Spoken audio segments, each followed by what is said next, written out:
Good, good afternoon everyone. Hope you will be fine. अब current affairs की class की शुरुआत करते हैं. 2 जुलाई एंड 3 जुलाई, 2 और 3 जुलाई करंट अफेयर्स. ठीक है, तो हम जहाँ चल रहे थे, मैंने कहा था कि 59 Chinese app, mobile app has been prohibited in India. यानी अब जिस दिन ये प्रोहिबिट किया गया तब से ये जो है प्ले स्टोर पर नहीं अवेलेबल होगा. होगा भी तो डाउनलोड नहीं होगा. इन दैट रिस्पेक्ट अब हमें ये देखना है कि भारत के संदर्भ में भारतीय कुछ ऐप हैं, इंडिजीनियस इंडियन ऐप.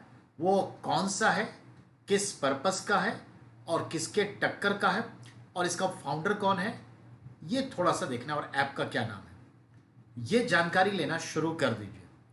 तो 15-20 जो इम्पोर्टेंट ऐप हैं, जैसे वीडियो ऐप है, मैसेजिंग ऐप है, सोशल मीडिया ऐप है, लिंक्डइन है, व्हाट्सअप जैसा, तो इन सब, टेलीग्राम है.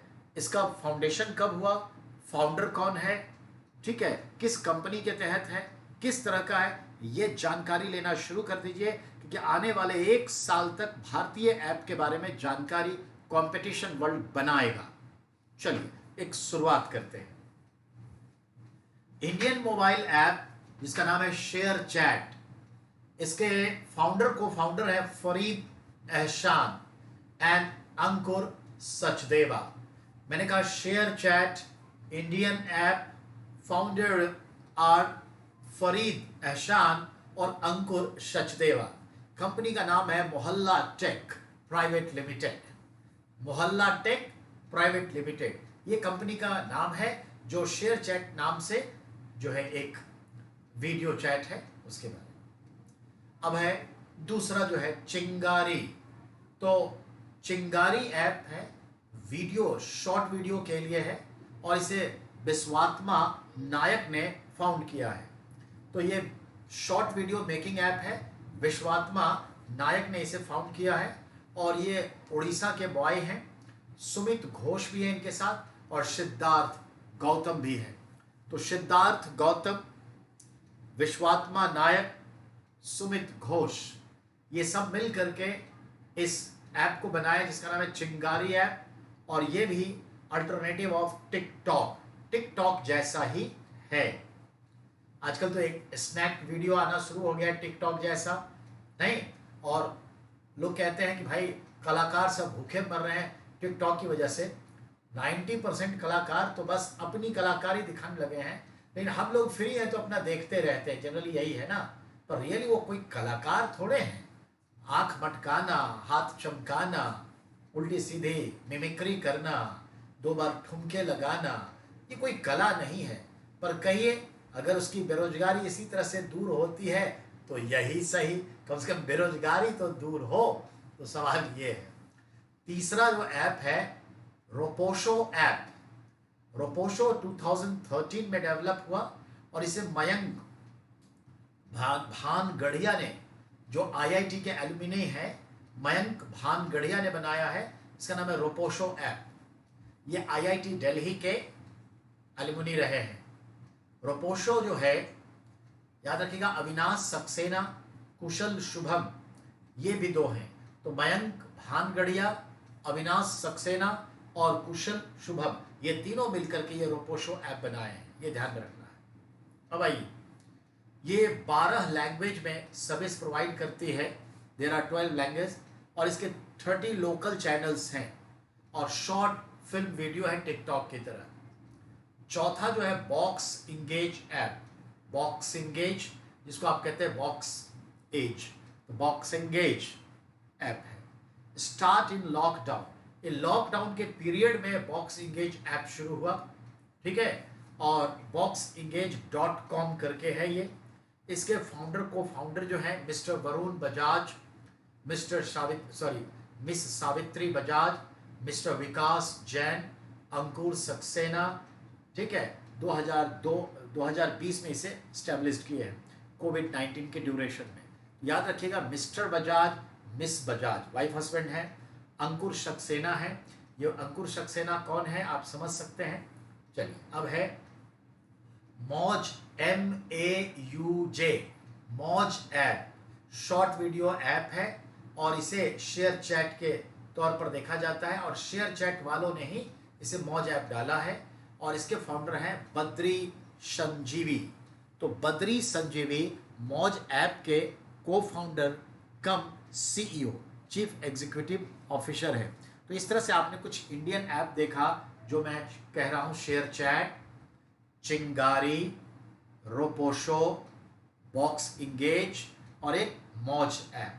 आजकल एक स्नैक ऐप भी देख रहा हूं मैं फेसबुक पर, जब तो स्नैक ऐप भी आ गया है।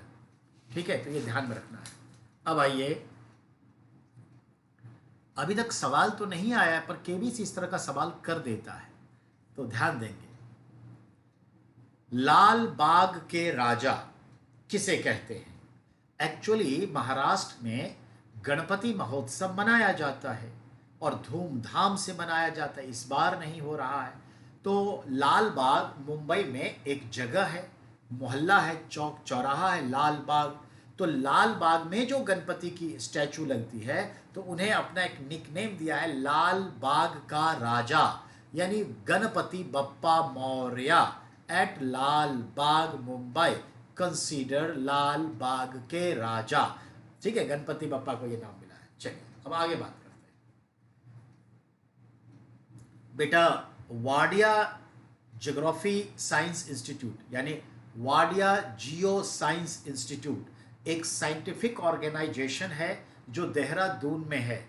बहुत इंपॉर्टेंट है, सवाल कई बार आया है कि Wadia institute of geo science where is located? Your answer will be Dehradun. काम क्या करती है? ग्लोबल वार्मिंग पर, खास करके हिमालय के ग्लेशियर पर नज़र रखती है और अपने रिपोर्ट तैयार करती है। तो Wadia institute of geo science at Dehradun concerning glacier report, it is always highlighted question. Next,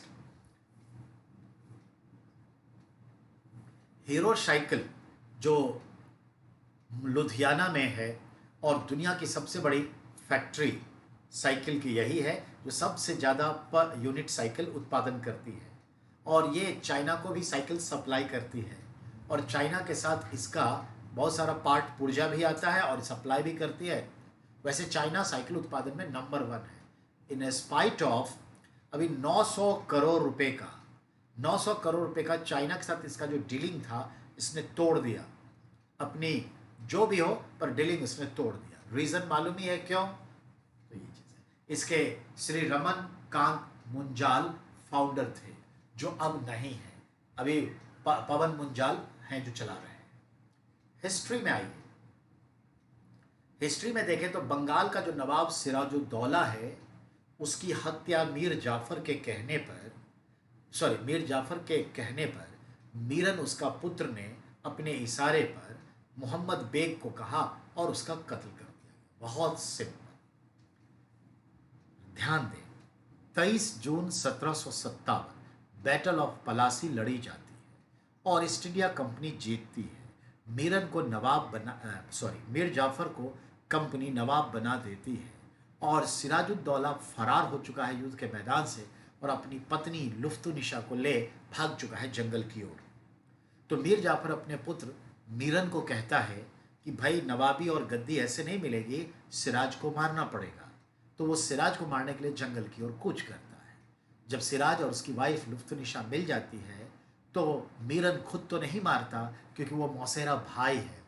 तो मीरन ने अपने ही एक सिपाही मोहम्मद बेग को कहा कि दोनों के सर काट दो। तो दोनों का सर काट दिया गया और इस तरह से दोनों का अंत हो गया। अर्थात बात को समझिए,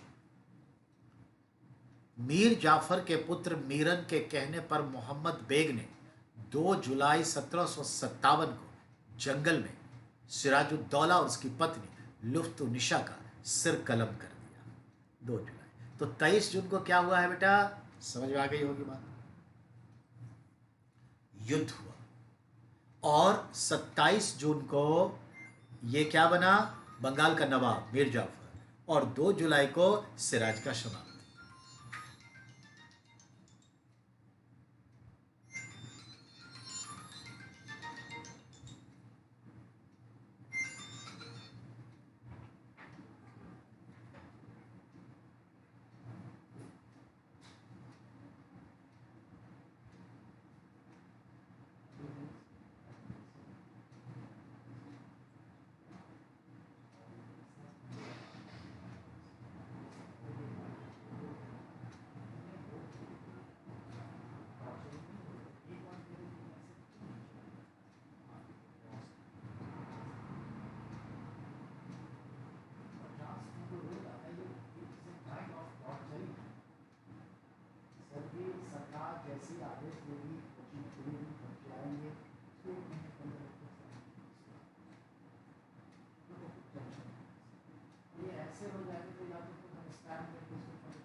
नेक्स्ट के लिए बात करते हैं। तो बेटा अगला जो पॉइंट आता है वो देखिए। अगले पॉइंट पर चले तो अगर हम देखें तो बात ये आती है, विधिक माप विज्ञान अधिनियम 2009 उत्पादों पर उत्पादक देश का नाम लिखना अनिवार्य है।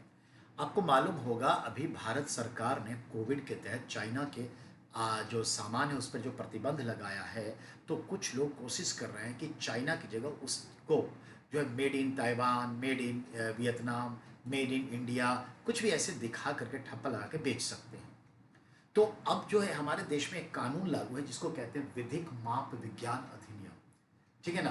तो याद रखिएगा विधिक माप विज्ञान अधिनियम 2009 में एक कानून है जिसके तहत जो भी प्रोडक्ट्स है उस प्रोडक्ट्स के ऊपर उस देश का नाम लिखना आवश्यक है जिस देश का ये उत्पाद है, जहां ये मैन्युफैक्चरिंग हुआ है।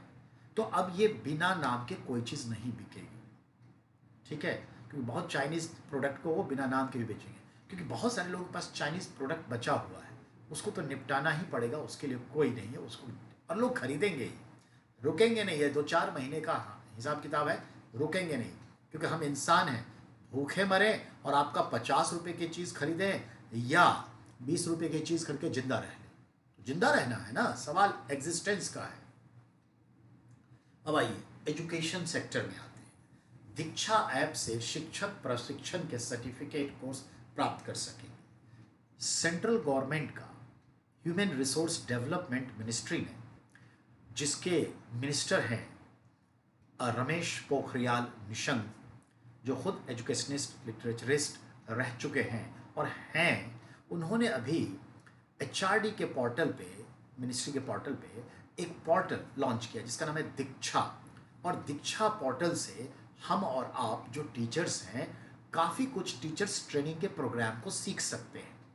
और अगर आप वहाँ जाते हैं तो ऑनलाइन रजिस्ट्रेशन होता है, फ्री ऑफ कॉस्ट होता है, रजिस्ट्रेशन करिए और फिर जो भी क्लासेस वहाँ चलती हैं एजुकेशनल ट्रेनिंग उसे आप सीखते हैं, तो बाद में आपको ऑनलाइन एक सर्टिफिकेट भी देगा कि आप दीक्षा पोर्टल से टीचर्स ट्रेनिंग से रिलेटेड और भी बहुत सारी ट्रेनिंग से रिलेटेड एजुकेशन चीज़ों को आपने ग्रहण किया है, तो ये आपके इन फ्यूचर काम आ जाएगा। In that respect Diksha app क्या है, तो याद रखिएगा एचआरडी मिनिस्ट्री सेंट्रल गवर्नमेंट के एक पोर्टल है जिसका नाम है दीक्षा, और दीक्षा पोर्टल से शिक्षक लोग जो है शिक्षा से जुड़े प्रशिक्षण लेते हैं और उसके लिए वो एक सर्टिफिकेट कोर्स के तौर पे भी उन्हें मान्यता दिया गया है। ये मतलब है ये एजुकेशन सेक्टर में इंपॉर्टेंट होगा टीचर्स के एग्जाम के लिए। अब आइए ग्रेटर नोएडा। ग्रेटर नोएडा जो है महायोजना 2041 के तहत यहाँ 40% जमीन इंडस्ट्री के लिए आरक्षित होंगे। क्या मतलब ये कह रहा है कि ग्रेटर नोएडा जो है, जिसे गौतम बुद्ध नगर के तौर पे भी देखा जाता है, वहां पर जो भी जमीन है उस जमीन का 40% पार्ट जो भी सरकार ने एक्वायर किया है उसका 40% पार्ट इंडस्ट्री के डेवलपमेंट के लिए दिया जाएगा। और इसको कहा गया महायोजना 2041, यानी अगले 21 वर्षों में इस योजना को पूरा किया जाएगा स्टेप बाय स्टेप। इनमें जिन किसानों से राज्य सरकार जमीन लेगी, उस किसानों से जो जमीन लेगी तो उस जमीन के बदले जो उसका कॉस्ट है, या तो कॉस्ट ले ले या फिर जमीन को जो सरकार डेवलप करेगी, जैसे कि भरना है, सड़कें बनाना है, स्ट्रीट लाइट देना है, ड्रेनेज सिस्टम को डेवलप करना है, प्लॉटिंग करनी है, ताकि वो प्लॉटिंग फिर जो है डेवलप करके हम किसी इंडस्ट्री को देंगे। तो डेवलप्ड करना इसको कहते हैं। तो जमीन को डेवलप करके प्रोफेशनल आइडियाज में उसको लेके आ जाना, तो जमीन को डेवलप करके अगर चाहे जो जमीन देने वाला किसान है वो कंपनसेशन कैश में ना लेके जमीन भी ले सकता है। तो मान लेते हैं कोई 1 एकड़ जमीन किसी की गई जिसकी कीमत 60 लाख रुपए मान लेते हैं। अब सवाल है उस जमीन को सरकार लिया और डेवलप किया, डेवलप करके उस जमीन की अब कीमत जो हो गई 3 करोड़, डेवलपमेंट के बाद 3 करोड़, तो 60 लाख के बराबर की जो जमीन उसमें आई, मान लेते हैं 6 कट्ठा 1/3 ऑफ एकड़ आया, तो वो चाहे तो वो भी ले सकता है, लेकिन वो भी लेगा तब ना जब उसे डेवलप करना हो इंडस्ट्री। तो एक तरह से कहीं ना कहीं प्रेशर भी देगा कि भाई इंडस्ट्री में आओ, इंडस्ट्रियल सिस्टम में आओ, सरकार का पैसा बचेगा, और नहीं तो ऐसे बिक भी गया, उल्टा पैसा भी ले लिया, तो ये नहीं तो ठीक है। तो ये एक महायोजना है, ग्रेटर नोएडा महायोजना, इसका नाम दिया है 2041। ठीक है, अच्छा है, पर एक्सप्लॉयटेशन नहीं होना चाहिए। अब आइए, अगला है हमारे पास भारत सरकार। भारत सरकार ने अश्वगंधा, गिलोय और मुलैठी के महत्वपूर्ण परिस्थितियों को देखते हुए भारत सरकार ने ICMR, Indian council of medical research science research है ना, ICCR, Indian council of science research institute को कहा है कि आप मुलैठी पर, अश्वगंधा पर और गिलोय पर रिसर्च करिए कि कोविड के लिए कहाँ तक फ्रूटफुल मेडिसिन है, इम्यूनिटी बूस्टर है या अदर वन मेडिसिनल, इसका जितना यूज हो सकता है उसका काम करिए। बाबा रामदेव तो इन सब पर बहुत पहले से ही काम कर रहे हैं, और डेफिनेटली मुलैठी जो है एक पौधा होता है, ठीक है, ये ध्यान में रखिएगा। मुलैठी का जो डंडी होती है, ब्रांच, उसको चबाने से गला जो है साफ होता है, आवाज़ वॉइस क्लियर होती है, और गले का जो घरघराहट वगैरह बजना है वो सब कम हो जाता है। फिर आपका गिलोय के लिए मालूम है, प्लेटलेट्स हमारा बढ़ा देता है, और अश्वगंधा कई चीज़ों में है, वो जो है टॉक्सिकेट जो आइटम्स होते हैं उसको काटता है, एंड शो मेनी। तो ये इंपॉर्टेंट है। अगला ये थंडरबोल्ट, ये एक मॉनसून का महीना चल रहा है, और बारिश के दिनों में अक्सर हम देखते हैं थंडरबोल्ट आवाज़ करता है, मेघ गरजता है, और ठनका, यानी कि इलेक्ट्रिसिटी प्रोड्यूस होती है, नेचुरल इलेक्ट्रिसिटी जो कहते हैं। एक्चुअली जब दो बादल टकराता है तो पूरा बादल जो कॉटन बॉल की तरह दिखता है, वो क्या है, पूरा पानी से लबालब है। तो जब वो दो पानी की चीज़ें टकराएंगी तो ऑब्वियसली इलेक्ट्रिसिटी पैदा होता है। तो फ्रिक्शन फोर्स की वजह से, दो बादल के क्लाउड होने से फ्रिक्शन फोर्स की वजह से हाई हीट डेवलप होता है और इलेक्ट्रिसिटी प्रोड्यूस होती है।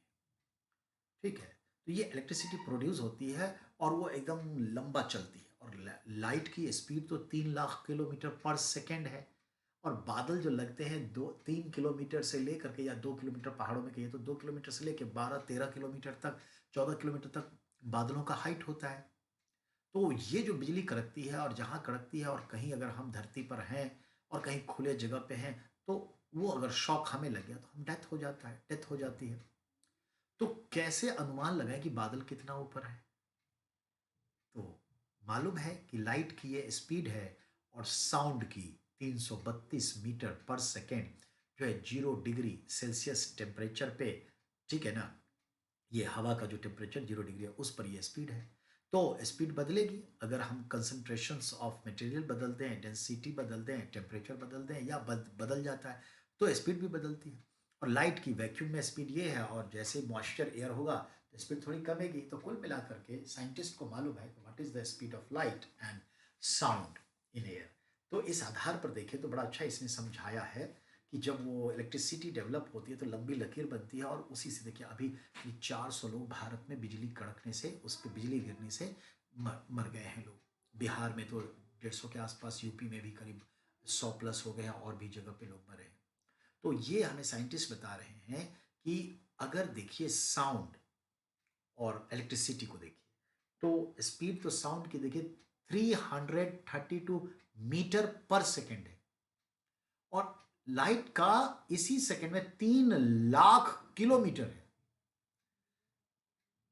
तो ये कह रहे हैं जैसे देखिएगा कि पहले लाइट आती है, तब जाकर के देखते हैं हम आवाज आती है। तो पहले लाइटनिंग होती है, फिर आवाज आती है। पहले अगर आवाज हो तो हम तो समझ जाएंगे कि कुछ होने वाला है, निकल लेंगे। लाइटनिंग तो बाद में होगी, लेकिन स्पीड के हिसाब से पहले लाइटनिंग होती है, और उस लाइटनिंग की आवाज बाद में आती है। तो लाइट के चमकने के बाद जो आवाज आती है थंडरबोल्ट का, दोनों में टाइम का डिफरेंस क्या है? तो 1-3 का डिफरेंस रेशियो रखिए। कैसे? तो जैसे यहां बताया है कि अगर इंटरवॉल या अंतराल, पीरियड ऑफ लाइट का और साउंड का 18 सेकेंड है, तो बादल की दूरी 18 मल्टीप्लाई बाई 3, मतलब डिवाइडेड बाई 3, दैट इज 6 3 18। तो बादल की हाइट हमारे धरती से कितना है? 6 किलोमीटर। ये बता रहा है। कहने का मतलब ये हुआ कि देखिए कि अभी लाइट चमकी, और उसी की आवाज हमें 18 सेकंड के बाद सुनाई दिया। तो हम 18 को 3 से डिवाइड कर देंगे तो 6 3 जा 18। तो क्या आंसर आया? 6। 6 3 तो 6 आया। इसका मतलब है जमीन से 6 किलोमीटर ऊपर ये बादल है। समझ आई बात?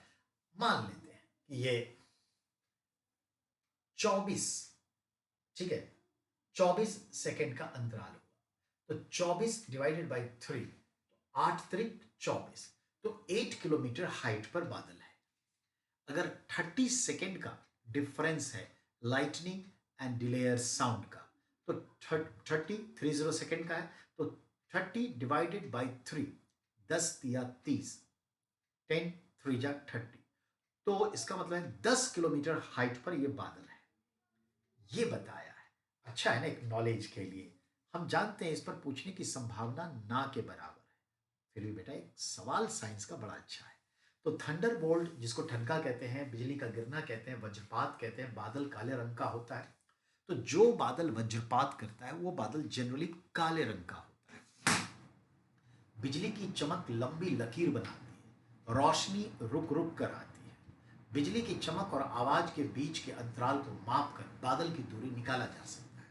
यानी बिजली की चमक और आवाज के बीच के जो अंतराल है उसको मेजर करके हम बादल का डिस्टेंस यानी बादल का हाइट निकाल सकते हैं। तो वो चीजें यहां बताया जो हमने समझा दिया। अब आइए, Winston Leonard Spencer Churchill. You know, Britain का प्राइम मिनिस्टर चर्चिल था, जिसे हम लोग विंस्टन चर्चिल के नाम से जानते हैं, जिसका एक्चुअल पूरा नाम ये है। सर टाइटल मिला था उसको, सर की उपाधि मिली थी, तो sir Winston Leonard Spencer Churchill. He was politician, obviously PM है, आर्मी ऑफिसर, आर्मी में रिटायर हुआ था तभी तो आया, ठीक है। अब आइए, राइटर, वो लेखक है, हाँ, गैदरिंग स्टॉर्म नाम की किताब लिखी। गैदरिंग स्टॉर्म बहुत बार पूछता है। Prime minister of United kingdom remain 2 time during second world war 1940-45 and then resign and again become 1951 to 55 और 1951 से 55 फिर देखते हैं। चर्चिल 2 बार सत्ता में आया। एक पॉइंट क्लियर। आइए, चर्चिल का जन्म 38 नवंबर 1874, 1874 में चर्चिल का जन्म है और 24 जनवरी 1965 को डेथ है। ये बात। अब है उसकी बुक है गैदरिंग स्टॉर्म, जो कई बार पूछता है। गांधी को हाफ नेकेड फकीर सेंट इसी ने कहा। अर्धनग्न संत गांधी को चर्चिल ने कहा।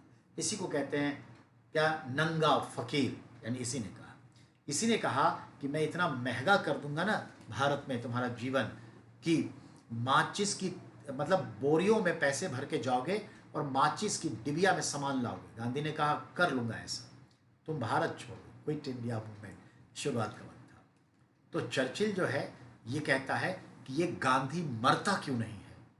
मार तो सकते नहीं क्योंकि बलवा हो जाएगा, मरता क्यों नहीं, ये चीज है, तो ध्यान रखना है। अब आगे आइए, तो अब देखते हैं गांधी को नंगा फकीर कहा, नेकेड फकीर या नेकेड सेंट या हाफ नेकेड सेंट कहा। और याद रखिएगा इसका एक स्टेटमेंट बड़ा अच्छा है, कामयाबी कोई अंतिम चीज नहीं है, महत्वपूर्ण है अपनी कामयाबी को निरंतर बनाए रखना, जिसमें साहस असल मायने रखता है। बहुत अच्छी बात इसने कही बेटा, यानी success is not a last thing, actual thing is that we have to maintain this successness stage. For this purpose its need is courage. साहस को हमेशा बनाए रखने से आप अपनी कामयाबी को बनाए रख सकते हैं। पैरामाउंट बहुत कामयाब हुआ, अहंकार हावी हो गया और वो सक्सेस को मेंटेन नहीं कर पाए। इसी तरह से हम देखते हैं केडी कैंपस बहुत कामयाब हुए, नो डाउट, पर इस कामयाबी को रख नहीं सके। ऐसे ही देखते हैं बैंकर्स अड्डा, यही हाल हो गया। बहुत सारे ऐसे हुए जो कामयाबी को नहीं, रीजन अहंकार हावी हो जाता है, उसको एक्सप्लॉयटेशन नजर आने लगता है, मैक्सिमम प्रॉफिट नजर आने लगता है, नतीजा यही होता है। याद रखिए, इसलिए कहते हैं ये सब जनरली सबका होता है। तो अब अमिताभ बच्चन कामयाब हुए, लेकिन इस कामयाबी के संदर्भ में बीच में वो गलत रास्तों पर चले गए, लेकिन बहुत जल्दी संभल गए और एक 4-5 साल के डूम्ड फेज के बाद फिर आगे आए और उन्हें 2-4 पिक्चर हिट किया। उसके बाद वो केबीसी के सिस्टम में आ गए और फिर स्थिति थोड़ी बदल गई और इस तरह से जब वो छोटे पर्दे पर आए तो हीरो बन गए और फिर केबीसी से फिर फिल्मों में आ गए और उसके बाद वो इतने विनम्र भाव के हो गए हैं कि करोड़ों लोग उनके लिए आज भी पूजा कर रहे हैं और इस तरह से वो अपनी साहस को 77 वर्ष की उम्र में भी लेके चलते हैं और इसलिए वो कामयाबी को अब तक बनाए हुए हैं और ये आजीवन ही हुआ। अगर वो 2 साल अब नहीं भी बना पाते 1 मिनट के लिए तो वो एज इतना है कि उसमें इतना ही बहुत कुछ है, लेकिन वो दिलों पर राज तो करते हैं, ये मायने रखता है, यही उनकी कामयाबी है। चलिए आगे, अब हम क्रिकेट की बात करें। ICC, international cricket council, ICC ने 1 जुलाई 2020 से इसका जो चेयरमैन होता है, जो स्वतंत्र होता है, ठीक है ना, इंडिपेंडेंट चेयरमैन शशांक मनोहर ने रिजाइन दे दी। तो शशांक मनोहर के रिजाइन देने पर अब जो है ये 2015 से थे, 2 टर्म आ चुके थे और by profession Shashank Manohar advocate हैं, 62 वर्ष के हैं। 2008 से 2011 के बीच वो बीसीसीआई के भी चेयरमैन रहे और आईसीसी के 2 बार 2-2 साल के लिए रहे। तो ये चीज़ है। तो शशांक मनोहर के इस्तीफा देने पर, जो आईसीसी से चेयरमैन पद से इस्तीफा दिए हैं, अब उसकी जगह पर जो है एग्जीक्यूटिव चेयरमैन इमरान ख्वाजा को बनाया गया है। तो एग्जीक्यूटिव चेयरमैन इमरान ख्वाजा को बनाया गया, ठीक है, ये ध्यान रखना। और आपको जैसा मालूम है, सौरभ गांगुली जो हैं बीसीसीआई अध्यक्ष पद पर हैं और बहुत जल्दी ये यहाँ से आईसीसी में जाएंगे, मुझे ऐसा लग रहा है। अब आइए, अब हम देखते हैं बेटा, ग्रीन टी जो पीते हैं ना लोग, कहते हैं ना कि वजन कम होता है, शरीर सौष्ठव बनता है, पेट पे कंट्रोल होता है, चर्बी को ख़त्म करता है, भूख कम लगती है, सीने में तनाव बना रहता है, पेट टाइट रहता है, इससे अपने आप जो है खाने का मन नहीं करता और धीरे धीरे हम सूटेबल बॉय की तरह हो जाते हैं, परफेक्ट कंडीशन में आ जाते हैं। नहीं तो ये ग्रीन टी नहीं। चलिए, क्या होता है ग्रीन टी में? तो ग्रीन टी में होता है कैटेचिन, जो फैटी एसिड को तोड़ देता है। ग्रीन टी में पाया जाने वाला कैटेचिन हमारे बॉडी के एक्स्ट्रा जो चर्बी है, फैट्स है, फैटी एसिड को ब्रेक करता है, यानी डिसॉल्व कर देता है, ये मतलब है। चलिए, फुटबॉल की बात करें।